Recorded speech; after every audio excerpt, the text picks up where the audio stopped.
Hi, welcome back, guys. We're now moving on to really part two of the French Revolution.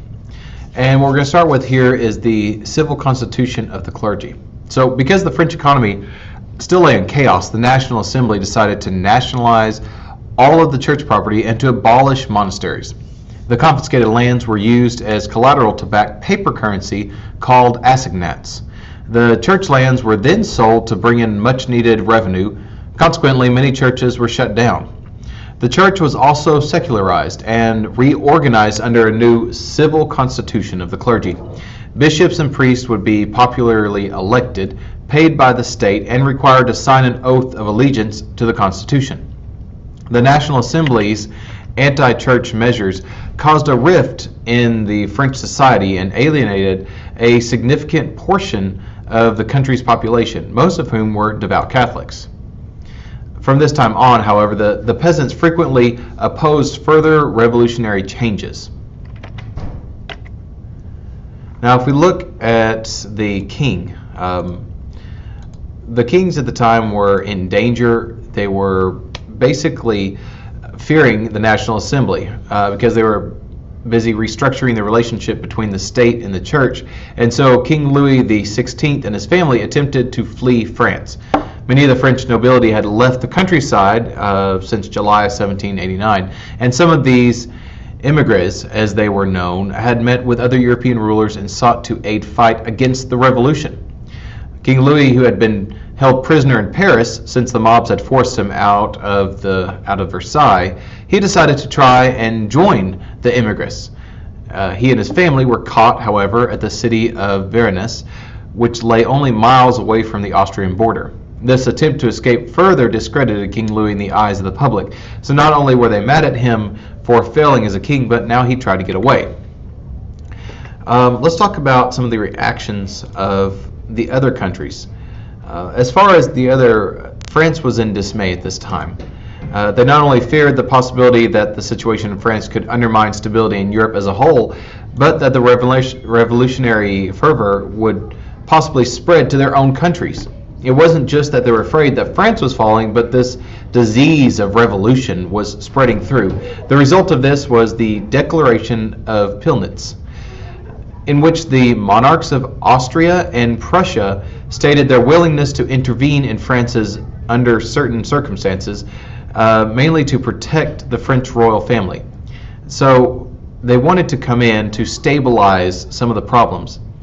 Most of the people in France saw the Declaration of Pillnitz as an affront to their national sovereignty. So they said, our right to choose is being taken over by Austria and Prussia, and their rulers are trying to take away what we have fought for. And so they viewed it as a complete threat. Now, the next thing that came about was this new constitution.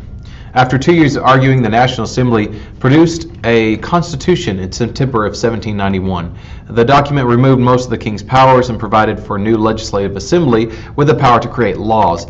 Though the constitution formalized France's new status as a democracy, it did not solve the continuing problems of national debt and food shortages. They still had no food and they still had no money because they were going into debt. The search for the solution to these problems led to the split in the legislative assembly. Radicals in the assembly wanted to go beyond the constitution and make further changes that would give the power mostly to the people. The radical group in Paris was known as sans-culottes, basically those without knee breeches, so named because they wore long trousers instead of knee-high or knee-length style pants worn by the upper classes. They were wage earners and shopkeepers who wanted to exert more influence on the government, even though they did not sit on the assembly.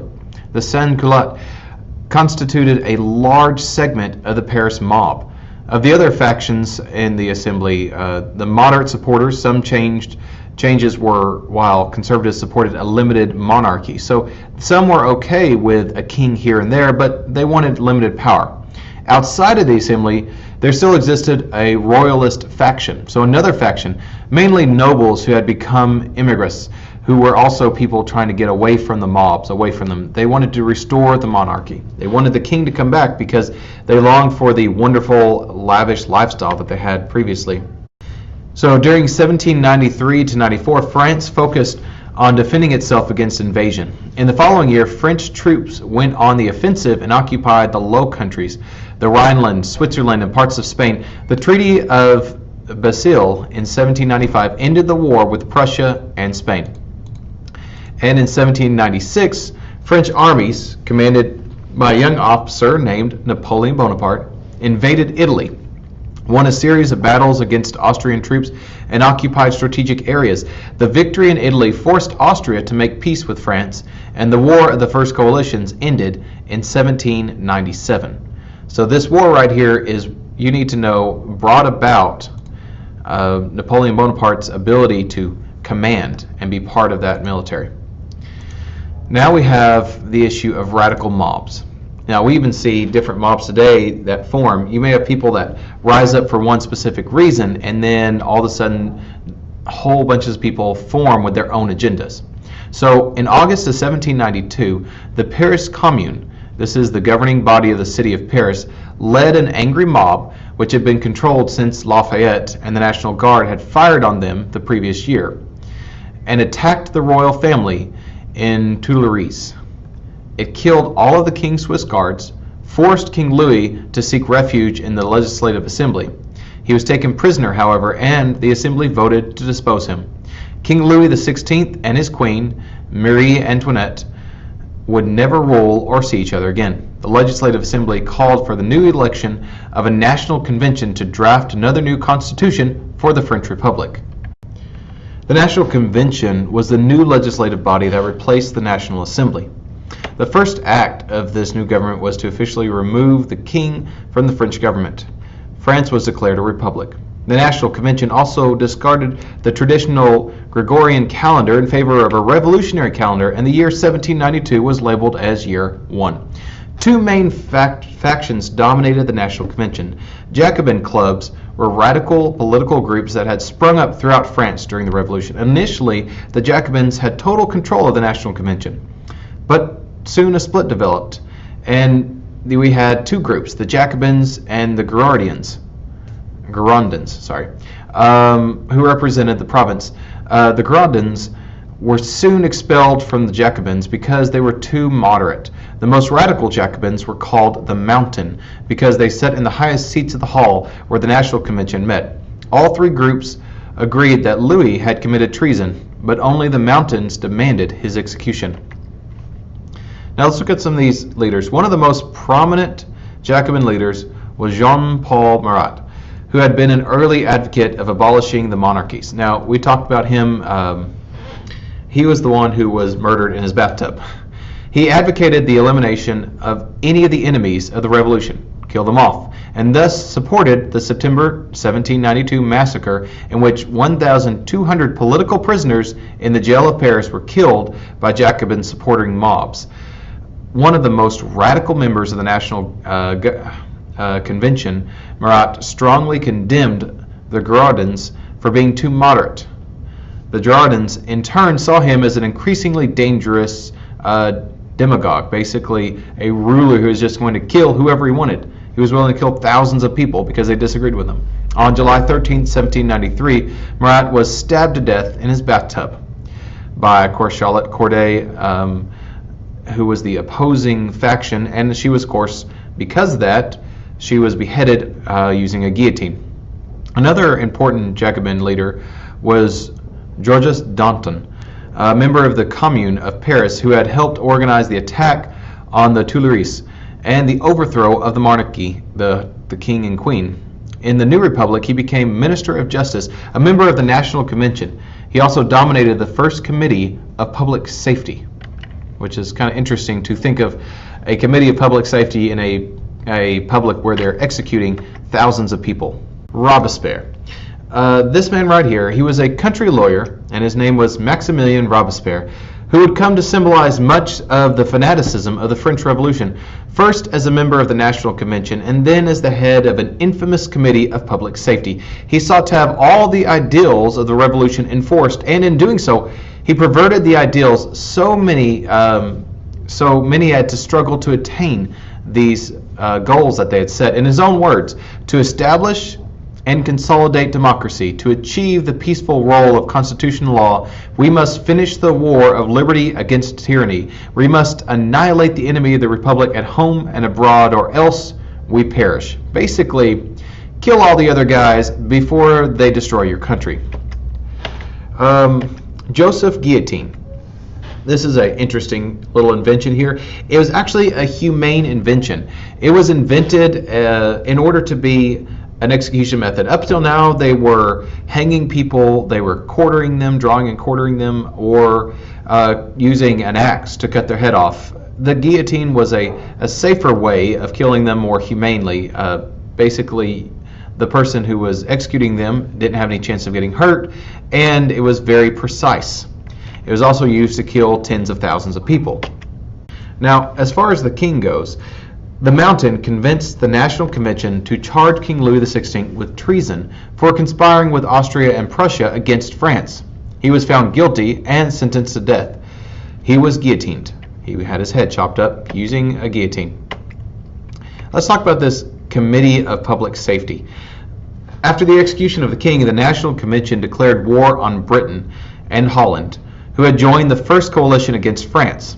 Spain later joined the coalition as well. Meanwhile, in the spring of 1793, a pro-monarchy revolt broke out in the region of La Vendée in French countryside. In order to deal with the crisis, the National Convention created a Committee of Public Safety, which was given broad power in order to cease the uprising. Initially headed by Danton, the committee ended up ruling with almost dictatorial power for about a year. This development ultimately proved fatal for the revolution. So they took the power out of one king and then gave the power to a committee to basically kill whoever was causing trouble, whoever they said was fighting against the revolution. The duties of the Committee of the Public Safety seemed mundane enough at first. The committee was charged with the task of drafting conscripts into French army via the levy en masse. The committee soon went beyond this, however, and rapidly expanded its own authority in order to safeguard the revolution. Its leading members were Danton, Marat, and Robespierre. Initially, Danton dominated the committee. However, he began to advocate more policies towards replacing Robespierre and the more radical Jacobins. Robespierre would transform the committee into an instrument by which he could rid himself of rivals and enemies. So they used the power of this committee to assassinate, kill, and destroy anyone that was basically getting in their way of their personal goals. Thus we get the Reign of Terror. Robespierre and the Committee of the Public Safety held power from July of 1793 all the way till July of 1794, a period that has come to be known as, of course, I just said it, the Reign of Terror. This period included a series of purges that took place in which nearly 40,000 people, Robespierre labeled as enemies of the revolution, went to the guillotine. The Reign of Terror spared no one. Nobles, clergy, and members of the Third Estate were all killed. Among the famous figures executed during this period were Danton, members of the National Convention who opposed Robespierre, and Queen Marie Antoinette. Finally, in July of 1794, some members of the National Convention, fearing for their own safety, had Robespierre and his followers arrested and, of course, sent to the guillotine. The Reign of Terror ended. It started by killing people at the guillotine, 40,000 plus, and ended by killing people at the guillotine, who were in charge of it. The overthrow of Robespierre and the Committee of Public Safety became known as the Thermidorean reaction. Because it took place on the date of 9 Thermidor on the revolutionary calendar, the Committee of Public Safety was dismantled, and so were all the Jacobin clubs. Some churches reopened, many political prisoners were released, and immigrants began to return. In order to prevent any official group from dominating or taking over the national government the way that the Committee of Public Safety had, another new constitution, you see this trend of constitutions being written, was adopted in 1795. It created a two-house parliament which appointed an executive director of 5 men. Although supposedly democratic, the new constitution only gave the right to vote to about 20,000 men, mostly from the upper to middle class. Now, The Directory's tenure was marked by scandal, financial troubles, and political strife. It promoted the middle-class interest, which irritated the working poor. Combined with runaway inflation and food shortages, the people of Paris rebelled once again. So nothing changed. They were still out of money. They were still rebelling. The Directory had to call in the army to put down one of the riots.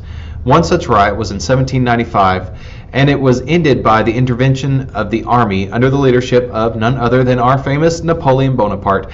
And as a reward for his action, Napoleon was given command of the French forces fighting the Austrians in Italy. So we move on to this great man here who, just like many before him, became self-absorbed. Napoleon's victories over the Austrians in Italy forced an end to the war and allowed France to gain extreme favorable terms in the subsequent peace treaty. Napoleon's achievement made him a national hero. Everyone loved him. He next received command of an army training to invade England.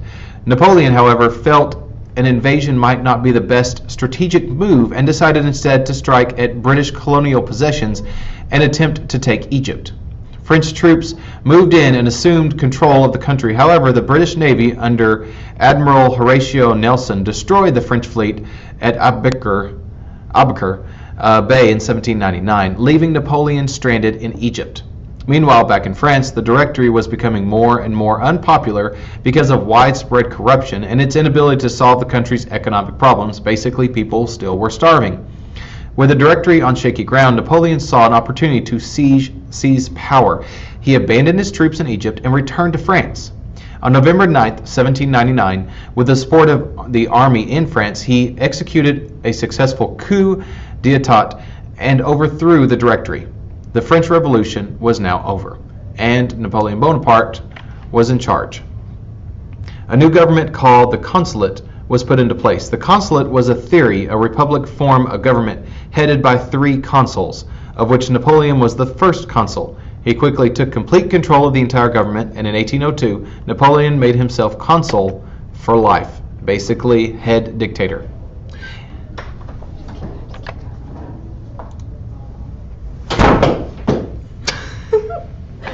Thanks, Autumn. Was that our homework? Yes, this is your homework. Yeah, I'm watching it tonight.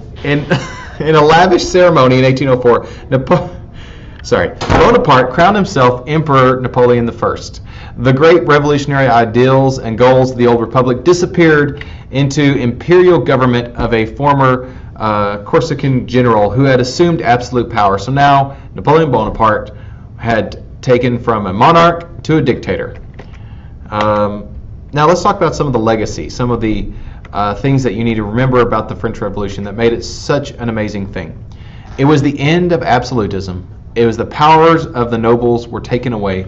The peasants became landowners. Nationalism began to grow among the French, where they were all focused on creating a better country for themselves. And the Enlightenment ideals began to strengthen all the way through France of people having rights. But you also need to keep in mind that they also ended with Napoleon taking over and becoming dictator for life until he was killed. Thank you guys, and hopefully you watch this all the way to the end.